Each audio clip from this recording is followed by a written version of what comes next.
जय माता दी। आज नवरात्रि का तीसरा दिन है और माँ दुर्गा के पूजनीय 9 स्वरूपों में से तृतीय महाशक्ति यानी माँ चंद्रघंटा का दिन, जिसके घंटे की ध्वनि से ही सभी दानव भयभीत हो जाते हैं। नवरात्रि के तीसरे दिन माँ चंद्रघंटा की उपासना की जाती है। जिस प्रकार एक राजा अपने महल तथा राज्य को सुरक्षित रखने के लिए उसके चारों ओर किला बंधवा आता है, जिससे कि वह अपनी प्रजा को दुश्मन उसे सुरक्षित रख सके, उसी प्रकार माँ दुर्गा की उपासना हमारे शत्रुओं से रक्षण हेतु अपनी छत्र छाया प्रदान करती है। अब अत्यंत आवश्यक बात यह है कि हम अपने शत्रुओं को बाहर ढूंढते हैं, लेकिन हमारा सबसे बड़ा शत्रु हमारे भीतर छुपा हुआ है और वह है गर्व, ईर्ष्या, काम, क्रोध, लोभ, मोह आदि। और यही आसुरी शक्ति है। यही आसुरी शक्ति हमें इंद्रियों पर हावी हो जाती है। और जब हम नवरात्रि के पावन दिनों में माँ दुर्गा का आवाहन करते हैं और शुद्ध हृदय से माँ की भक्ति करते हैं, तो हमारे भीतर छिपी दैवी शक्ति का विकास होता है, यानी हम अपने आध्यात्मिक जीवन में अग्रसर होते हैं और मनुष्य के भीतर छुपी आसुरी शक्ति का नाश हो जाता है। तो चलिए आज नवरात्रि के तीसरे दिन हम माँ चंद्रघंटा की पावन कथा का श्रवण करते हैं। पौराणिक कथा अनुसार माँ दुर्गा का पहला रूप माँ शैलपुत्री और दूसरा माँ ब्रह्मचारिणी है, जो भगवान शंकर को पति रूप में प्राप्त करने के लिए धारण करती है। जब माँ ब्रह्मचारिणी भगवान शिव को पति रूप में धारण प्राप्त कर लेती हैं, तब वे आदि शक्ति के रूप में प्रकट होती हैं और देवताओं को अपना अधिकार वापस दिलाने के लिए चंद्रघंटा का स्वरूप धारण करती हैं।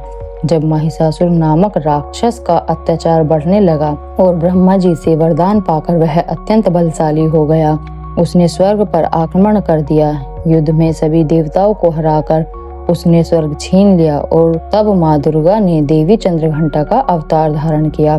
तो इस प्रकार माँ चंद्रघंटा की उत्पत्ति हुई। महिषासुर के अत्याचार से सभी देवता परेशान होकर भगवान ब्रह्मा, विष्णु और महेश के पास आए।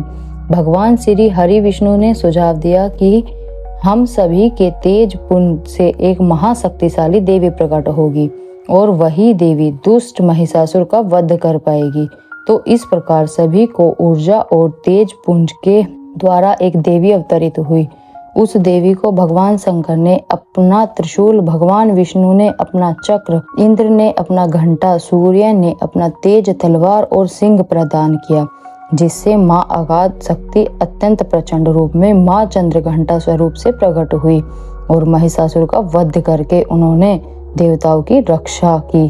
कहते हैं कि देवी चंद्रघंटा ने राक्षस समूह का संहार करने के लिए जैसे ही धनुष की टंक की, तो उसकी ध्वनि गगन में गूंजने लगी और उसी समय माँ के वाहन सिंह ने भी दहाड़ना आरंभ कर दिया। माता ने फिर घंटे की आवाज से उस ध्वनि को और बढ़ा दिया।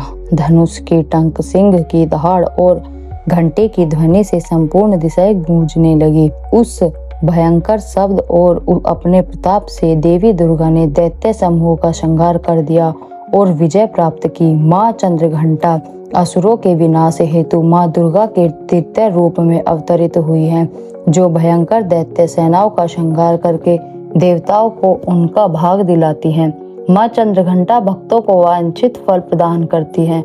वे संपूर्ण जगत की पीड़ा का नाश करने वाली हैं, जिससे समस्त शास्त्रों का ज्ञान होता है। वह मेधा शक्ति स्वयं माँ दुर्गा है। माँ दुर्गा भव सागर से पार उतारने वाली देवी हैं। इनका मुख मंद मुस्कान से सुशोभित, निर्मल पूर्ण चंद्रमा के प्रतिबिंब का अनुकरण करने वाला और उत्तम स्वर्ण की मनोहर कांति के से कामनीय है। जब देवी का वही मुख क्रोध से युक्त होने पर उदय काल के चंद्रमा की भांति लाल और तनी हुई भय के कारण विकराल हो जाता है, तब माँ रौद्र स्वरूप में प्रकट होती है। माँ का स्वरूप रौद्र के साथ सौम्य भी है। परमात्मा स्वरूपा के प्रसन्न होने पर इस जगत का अद्भुत होता है और क्रोध में भर जाने पर तत्काल ही कितने ही कुलों का सर्वनाश हो जाता है। उनकी उपासना से हम समस्त सांसारिक कष्टों से मुक्त होकर सहज ही परम पद के अधिकारी बन सकते हैं। इसलिए हमें निरंतर उनके पवित्र विग्रह को ध्यान में रखते हुए साधना की ओर अग्रसर होने का प्रयास करना चाहिए। उनकी आराधना इस लोक और परलोक दोनों के लिए परम कल्याणकारी और सद्गति देने वाली है।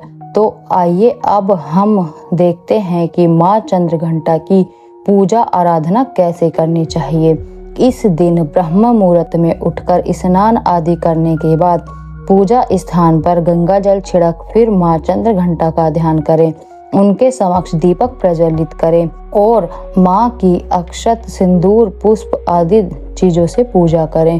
तत्पश्चात माँ को प्रसाद रूप में फल और केसर दूध से बनी मिठाइयाँ या फिर खीर का भोग लगाएं कि माँ चंद्रघंटा की आरती करें, स्तुति करें। पूजा के पश्चात किसी भी जाने अनजाने से हुई अपराध के लिए क्षमा याचना करें। भक्त इस दिन दूध से बने मिष्ठान का भोग लगा सकते हैं।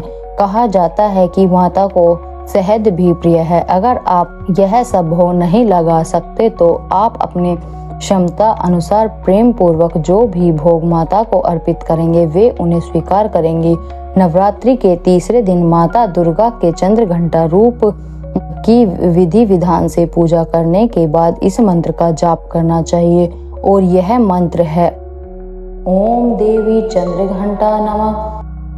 माँ चंद्रघंटा का ध्यान करने के लिए आप इस दूसरे मंत्र का भी उपयोग कर सकते हैं। वंदे वाचित लाभ चंद्र क्रंत शेखरा सिंह रूढ़ा चंद्रघंटा यशस्वनी। इस प्रकार विधि विधान के साथ माँ चंद्रघंटा का पूजन करके आराधना करके उनका आशीर्वाद प्राप्त किया जा सकता है।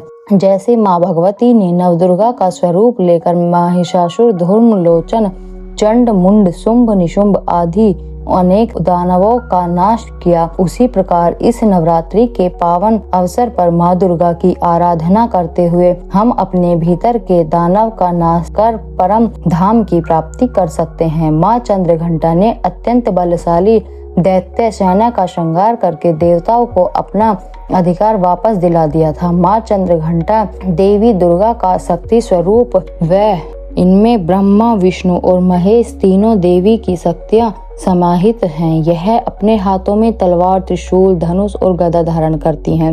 माँ चंद्रघंटा और इनकी सवारी सिंह दोनों का शरीर सद ही सोने की तरह चमकता रहता है। उनके माथे पर घंटे के आकार में अर्ध चंद्र विराजमान है। इस वजह से वे चंद्रघंटा कहलाती हैं। भक्तों के लिए माता का यह स्वरूप सौम्य और शांत है। संपूर्ण सृष्टि की पीड़ा का नाश करने वाली माँ चंद्रघंटा की आराधना करने से बल, बुद्धि और विद्या की प्राप्ति होती है और माँ चंद्रघंटा की आराधना से मनुष्य पराक्रमी और निर्भय हो जाता है। माँ चंद्रघंटा का स्वरूप स्वर्ण के समान चमकीला है। उनका वाहन सिंह है। उनकी 8 भुजाओं में कमल, धनुष, बाण, खड्ग, तलवार, त्रिशूल और गदा आदि अस्त्र शस्त्र सुसज्जित हैं। गले में सफेद फूलों की माला पहने हुए माँ ने अपने मस्तक पर चंद्रमा के साथ ही रत्न जड़ित मुकुट धारण किया हुआ है। वे सदैव युद्ध की मुद्रा में रहते हुए तंत्र साधना में लीन रहती हैं। तो यह भी आज नवरात्रि के तीसरे दिन माँ चंद्रघंटा की पौराणिक कथा और उनकी पूजन विधि। हमें आशा है कि नवरात्रि के इन दिनों में हमारे द्वारा सुनाई जा रही यह पवित्र कथाएं आपको अच्छी लग रही होंगी। इसे प्रतिदिन सुनते रहने के लिए आपके अपने इस चैनल को सब्सक्राइब कर लीजिए और इस कथा को अपने परिवार और मित्रों में शेयर करिए, क्योंकि नवरात्रि के इन शुभ दिनों में माँ दुर्गा की महिमा को जितना अधिक प्रचार करते हैं उतना ही अधिक पुण्य फल और आशीर्वाद आपको प्राप्त होता है। जय माता दी।